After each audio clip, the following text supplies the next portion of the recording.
Good evening. We present the news summary.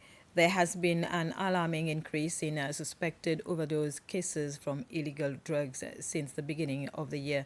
The Ministry of Health has expressed concern towards the rapid rise of victims documented from 2 cases in February to 28 cases in July. There are 4 cases of death also possibly linked to suspected drug overdose. The Ministry of Health has created a committee of high-level officials directed by the Principal Secretary for Health, Dr. Bernard Valentin, to further address the issue.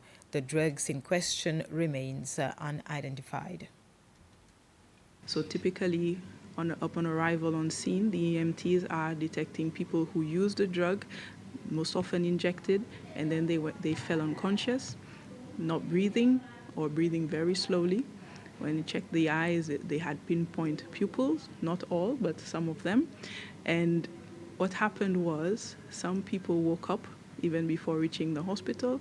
Some had to be transported to the hospital, and the rest, upon arrival at hospital with the necessary treatment, they were able to recover. So those symptoms I described are the typical presenting signs of an overdose case. We cannot confirm at the moment what kind of drug that is causing it. We know that there is heroin in the country, but we cannot state at present if there is any new type of drug or if it is a stronger type of heroin or if it's a mix of substances that is causing it. But there is a committee which has been formed that is working on a way to detect this drug, and we are increasing awareness in the population. We're trying to sensitize the public, to educate especially our young people, those who are at risk, to not become victims of overdose, to be mindful of what they are doing when they are doing it, and to avoid trying out new things because it can be fatal in the long run. The Court of Appeal has started its second session for the year. There are several cases on the list, 5 criminals and the rest civil cases, mostly to do with matrimonial properties. Regarding the civil cases, the president of the Court of Appeal, Anthony Fernando, says he encourages lawyers to try and settle the disputes amicably, at least in 2 of the appeals. He also expressed gratefulness for the contribution of Judge Liliane Tibati-Moi, whose mandate expires next month. We are extremely grateful to her for the contribution she's made to the development of our jurisprudence and her unstinted support to ensure that we cleared the backlog of over 200 appeals that was there when I assumed duties as the President of the Court of Appeal in June 2020. I'm happy to note that in all the appeals listed for hearing at this session, both the appellants and the respondents have filed their skeleton heads of arguments, and in most of the cases, in keeping with the time limits set by the rules of the court. This is an improvement from the previous practices.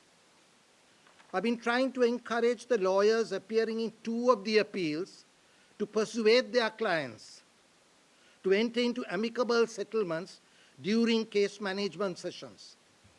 They are appeals relating to matrimonial property.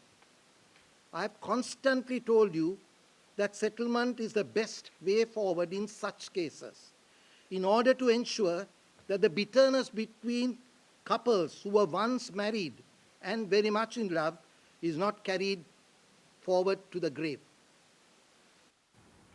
Members of the public will still have to use the central bank's services being offered at several alternative locations for another week, even if the central bank announced that its building has reopened today.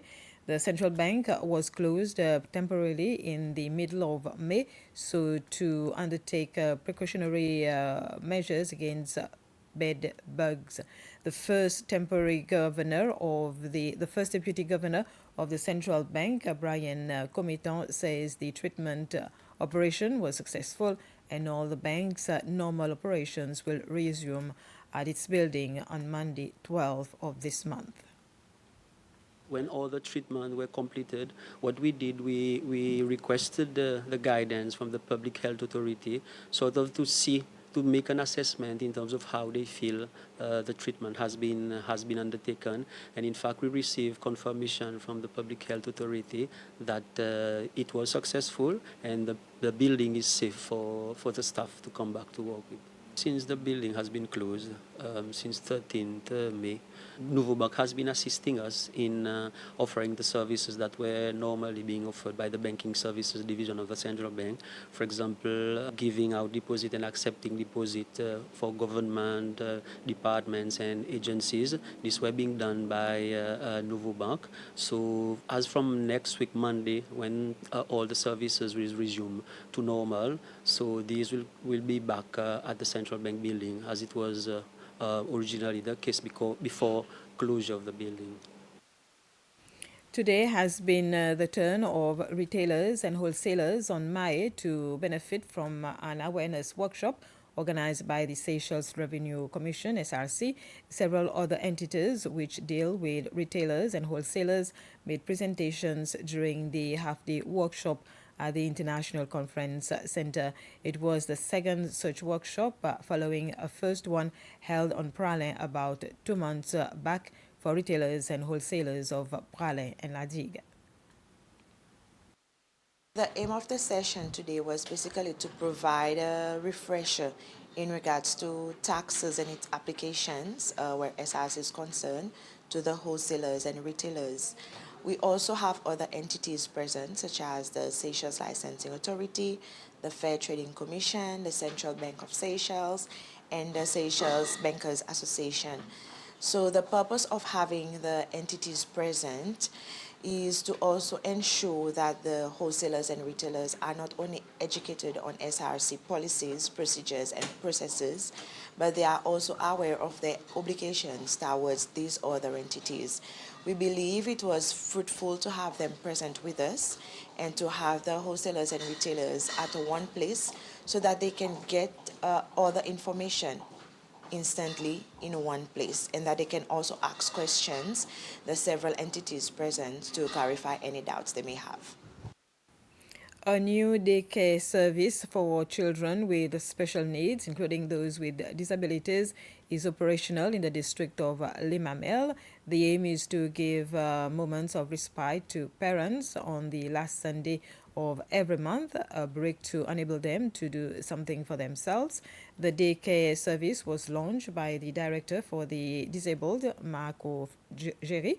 It is part of a project for his degree course at the University of Seychelles. The project is also in collaboration with the Ministry of Local Government and other NGOs. And this was the news summary. More news at 8 p.m.